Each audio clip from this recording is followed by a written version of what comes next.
You're listening to Cool FM. Cool FM is a TVH Group of Networks radio station.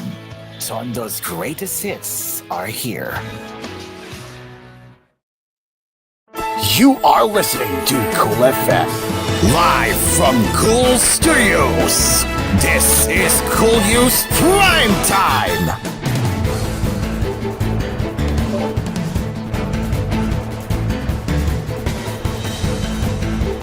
Good evening and welcome to koolNews Primetime. I am Kyril, and now let's get into the headlines for tonight.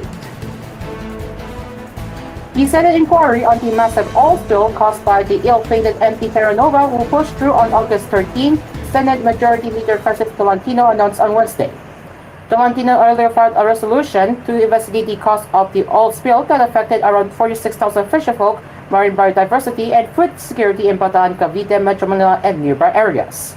We need to set up stricter mechanisms to prevent such incidents and to improve our capability to immediately respond to contain, clean up, and mitigate the impact of this toxic substance on the fishing sector and the environment, Tolentino said in a news release, citing similar occurrence in Pola, Oriental Mindoro in 2023, and the island province of Guimaras in 2006. Tolentino also urged the Department of Agriculture to collaborate with other agencies to support fish vendors who are affected by the lower catch and subsequent fishing bans due to the oil spill.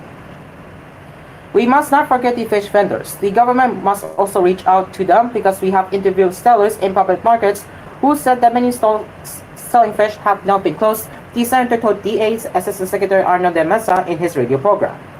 In response, de Mesa assured the DA will work with the Department of Social Welfare and Development and the Department of Trade Industry to assist fish vendors. The Philippine Coast Guard is currently receiving assistance and from the United States Coast Guard and the National Oceanic and Atmospheric Administration to contain the spill. The DA, through the Bureau of Fisheries and Aquatic Resources, or short as BFAR, has also started extending fuel subsidies to affected fisherfolk.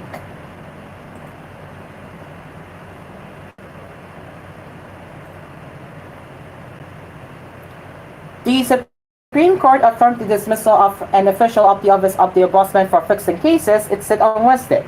In a decision penned by Associate Justice Samuel H. Garland, the court's third division upheld the rulings of the Court of Appeals and the Ombudsman, finding Rolando B. Zoleta administratively liable for grievous conduct, serious dishonesty, and conduct betrothal to the best interest of the service, the SC Public Information Office said. Zoleta was the Assistant Ombudsman for Luzon before he was assigned to the Appeals Bureau of the Office of the Special Prosecutor. In 2017, the Internal Affairs Board investigating staff filed a complaint against Zoleta, accusing him of offering to help dismiss cases against high-ranking officials under investigation by the Ombudsman. The Ombudsman found Zoleta administratively liable and ordered his dismissal from government service. The Court of Appeals affirmed the Ombudsman, prompting Zoleta to file the present petition for review on certiorari, the High Court said.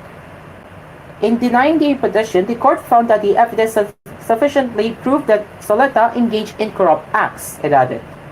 The SC noted that Zoleta could influence case because he handled trial and appellate work at the Office of the Special Prosecutor. He also served in the Commission on Audit Ombudsman Joint Investigation Team.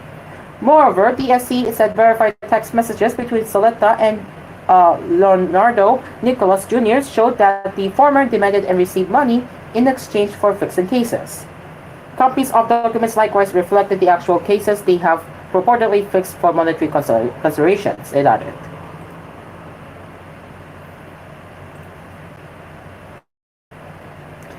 A molasses spill from a brooch dock at the old Sagay feeder port in Sagay City, Negros Oriental, had spread over 1.3 hectares area on Wednesday, August 7.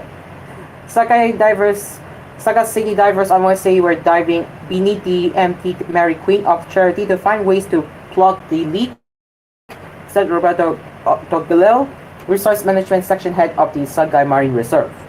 He said about 8 tanker trucks of molasses were loaded into the chamber of the barrage from Monday and Tuesday. On Wednesday, the molasses leak was seen in the water surrounding the port.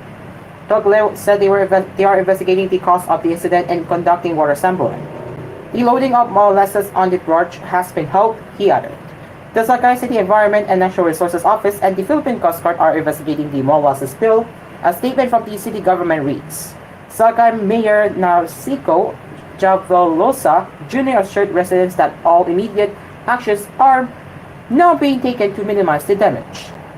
No fish kill has been reported in the area. Professional Environment and Natural Resources Officer Joan Garangaya said molasses is biodegradable and is not poisonous to fish. It is even used to make animal feeds, Garangaya said.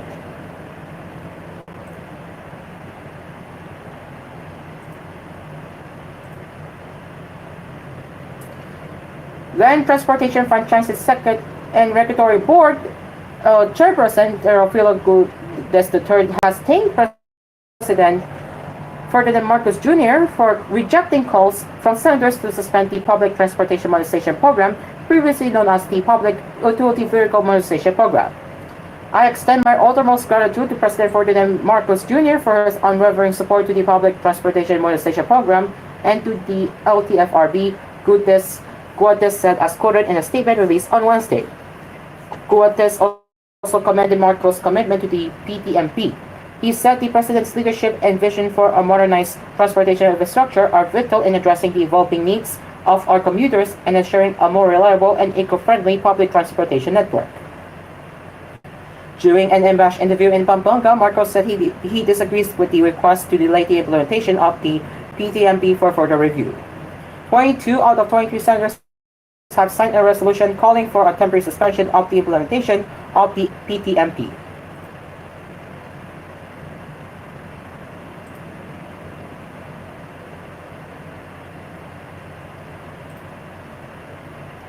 The Commission on Human Rights on Wednesday backed the filing of Senate Bill number 2633, which aims to recognize, protect, and promote the rights of out-of-school youth. Citing SB 2633, CHR said the Magna Carta of the out-of-school youth is designed to provide education, job opportunities, and access to social interventions to individuals aged 15 to 30 who are not in school, not working, and have not finished their studies. The Commission applauds the creation of SB 2633 for providing opportunities to empower the Filipino youth and to encourage initiatives which highlight the role in the enrichment of society, CHR said in a statement on Wednesday. This aligns with Article 2, Section 13 of the Constitution as it recognizes the youth's role in nation building as well as promotes and protects their overall well-being, it added. Moreover, CHR said the bill offers vocational and other training programs to provide out-of-school youth with the skills they can utilize in public and civic activities. It added that the bill complies with the United Nations Convention on the Rights of the Child, safeguarding their rights to education, protection, and participation.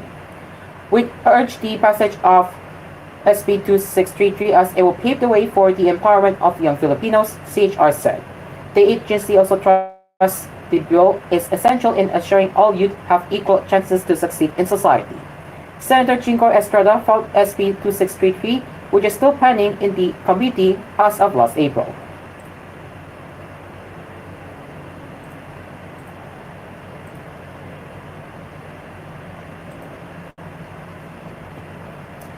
A fetus was discovered in a female restroom in the east departure area of the Ninoy Aquino International Airport, Naya, in Pasay City, local authorities said.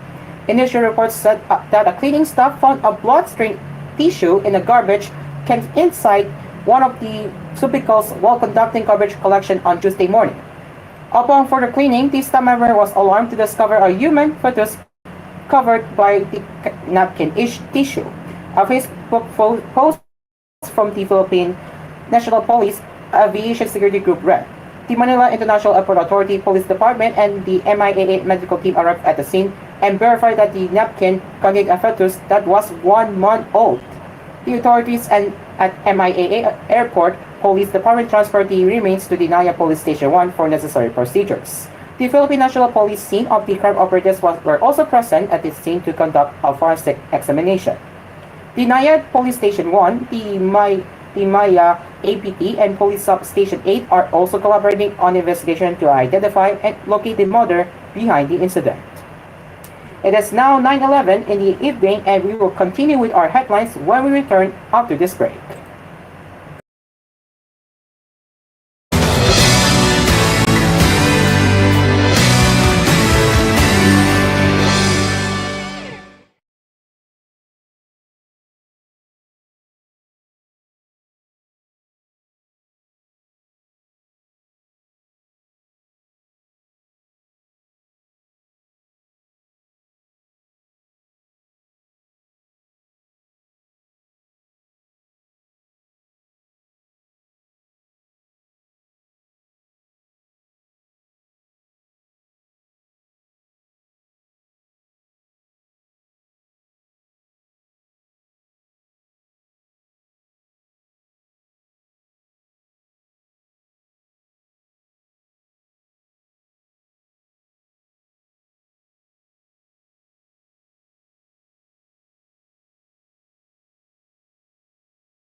Welcome back.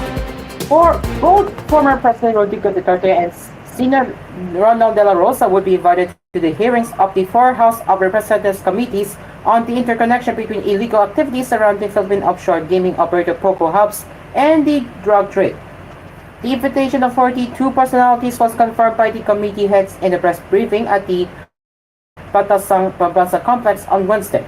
According to Manila 6th District Representative Bienvenido Abate Jr., chair of the House Committee on Human Rights, they will send another invite to Duterte so that he can defend himself from accusations.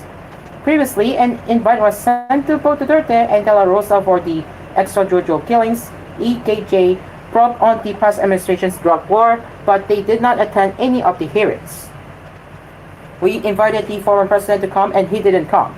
We will invite him again. The thing is, even the other committee would want to invite the former president because he alone can answer some questions, Abante said. Yes, we are going to invite him, De La Rosa. Definitely we will, he added.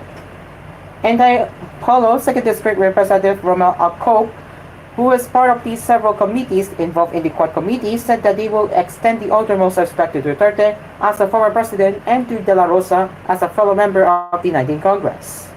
If Senator Bato De La Rosa will not attend the hearings to be conducted by the Quadcom, then that is his choice and we will respect that because there's such a thing as interparliamentary courtesy, so if they invite us there also, and if we do not want to attend, it's our choice, Acope explained. In the case of the former president, don't we respect all presidents of our country? We respect them even if they are no longer in position because respect has two aspects in this case. We respect the position that he holds and we respect the person because we should respect everyone. We will afford him the necessary respect that he deserves, he added. Last June 25, 2024, Abante's committee extended an invite to the two officials so they could answer allegations against them. De La Rosa, before winning a Senate seat in 2019, was Duterte's first Philippine National Police Chief. Prior to the invite, Abante said they would only inform Duterte and De La Rosa about the next hearing, but the lawmaker said it is up to the two if they want to attend. After the drug war, the victims' relatives testified that they felt Duterte was responsible for the alleged rights violations in the drug war.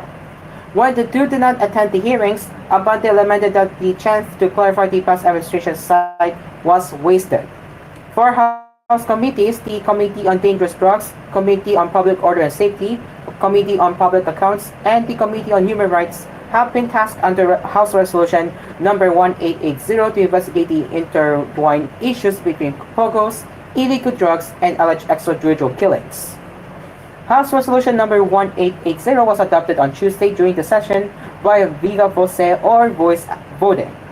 The Committee on Dangerous Drugs initially conducted an investigation into two anti-drug operations in Pampanga, including uncontrolled delivery operation where drugs from the port of Subic were tracked down into a warehouse in Mexico owned by Empire 999 Realty Corporation. After it was eventually revealed that the warehouse was owned by Empire 999 Realty Corporation, controlled by a certain Willie Ong, the committee dug deeper and found ties to Lincoln Ong, an individual involved in the family issue. The Committee on Public Order and Safety meanwhile started the probe on Pogos, where it was revealed that a worker named Dylan was sold by a Chinese fan to the Bambang Hub for 300,000 pesos. Some of the names mentioned in the Committee on Dangerous Drugs hearing also surfaced during the discussions on Pogo sites. Last August 1, a matrix crafted by the committees showing key personalities being linked to the Pogos and drug operations in Central Luzon was presented to the public. 3 Chinese nationals were arrested on Tuesday for reportedly abducting a Vietnamese tourist in Paranaque City, according to police. In a report on Wednesday, the Southern Police District said the 3 Chinese suspects, identified as Ailas Jun, age 31, Hao, age 27, and Si Hang, age 26, were arrested during a coordinated operation on August 6. The victim, Len, age 23, who works for a money exchange services business, was rescued in the same operation. The authorities said the operation was initiated after receiving a report about a kidnapping incident in Barangay Tampo. On August 6, 2024, at about 12:20 a.m., she or Lang was contacted by a Chinese national named Si Hang through the Telegram online platform to meet at a condo residence in Barangay Tampo, Paranaque City, to exchange Vietnam dong for Philippine peso, the SPD said in the report. Upon arrival at the location, police said the victim was accompanied by June to one of the units where she was threatened with a knife by Hao. The operatives mentioned the suspects forcibly obtained the victim's 2 cell phones and transferred her money, approximately 20 million pesos, to another unknown account.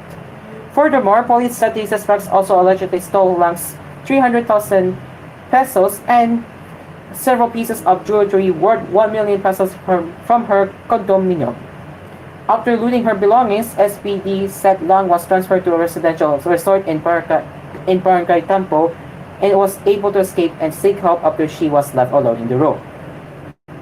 Meanwhile, authorities have confiscated firearms, ammunition, cash, electronic device, passports, a vehicle, suspected illegal drugs, and ecstasy tablets from the suspects.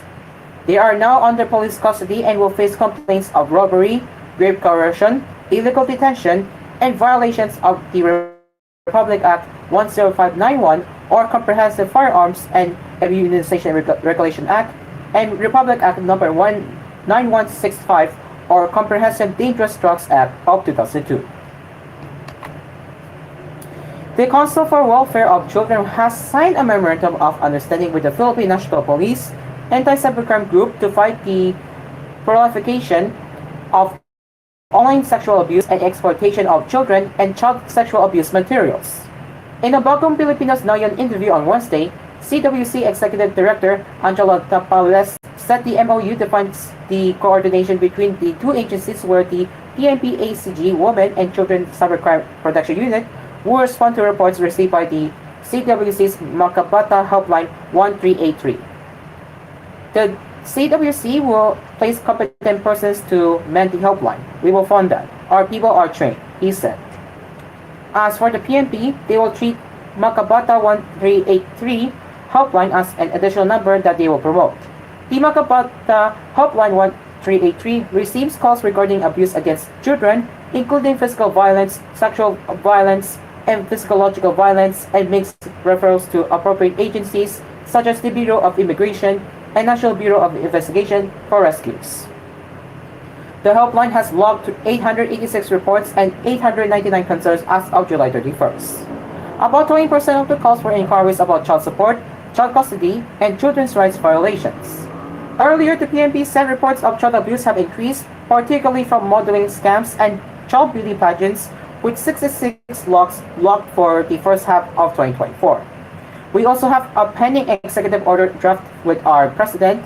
This executive order on the Makabata program will streamline the government's efforts in need of social protection, including those who were subjected to online and offline abuse, abundant, Tapales said. The executive order will also authorize the CWC to hire additional personnel and make the helpline available 24/7, he added. Commission on Elections COMELEC Chairman George Garcia on Wednesday said 2 banks in Cayman Islands, where he allegedly owns offshore accounts, confirmed these are non-existent. In a radio interview, Garcia said the Scotia Bank and Cayman National Bank have responded to his inquiry regarding the existence of the 2 accounts supposedly under his name, based on allegations of Kasip Party List Representative Rondante Marcoleta. At least we prove we have no accounts in these Cayman Islands banks, the COMELEC chief said. I was told that for a foreigner to open an account, they should appear personally in the branch, particularly where they intend to open an account, he explained after he inquired about a process of opening a bank account in any of the 2 banks. Marcoleta has earlier accused the COMELEC chairperson of owning bank accounts in the Cayman Islands, a British overseas territory, and had supposedly received deposits from banks in South Korea. Garcia already denied having such accounts, adding that he has never been to the Cayman Islands, which is located in the Caribbean. And finally, in entertainment showbiz news, more than a week after the death of Alexa Gutierrez, Elvis Gutierrez made a promise to move forward with his children while being reminded of his wife's guidance from the stars. Elvis took to his Instagram page on Sunday, August 3, to express his love for his kids, Aria and Sarah, where he promised they would walk together in life. I promise to walk with you hand in hand in this journey called life. with your mom's guidance from the stars and the heavens above. I love you so much, Arya and Ezra, he wrote. Elvis then shared a clip of himself with Alex in a separate post on Wednesday, August 7, where the latter laughed while looking at the camera. I miss your laugh. You are the only one who laughs at my stupid jokes. Tagged Alex Ayugutz, he said in the caption. Elvis' brothers Richard and Gutierrez showed their support in the comment section. Born Alexandra Joel Uchiko, Alex died on July 28 after her battle with leukemia. Her short battle with the disease was made public in January 2024. In F's eulogy to his wife, the former child star described his late wife as someone who gave him so much love, while admitting that he would never find someone like her in his lifetime. And that is it for koolNews Primetime. As always, you can get in touch with us at tvh.philippines.news@gmail.com. And we will be back with more headlines tomorrow with koolNews at noon, at 12 noon. While in the mornings, you will be hearing a simulcast of DCWB, starting with Melo Del Prado sa Super Radio DCWB, that is at 6 a.m. after the programming on koolFM. Until then, I am Cairo, and we will wish you a pleasant night, and we will see you tomorrow. Good night.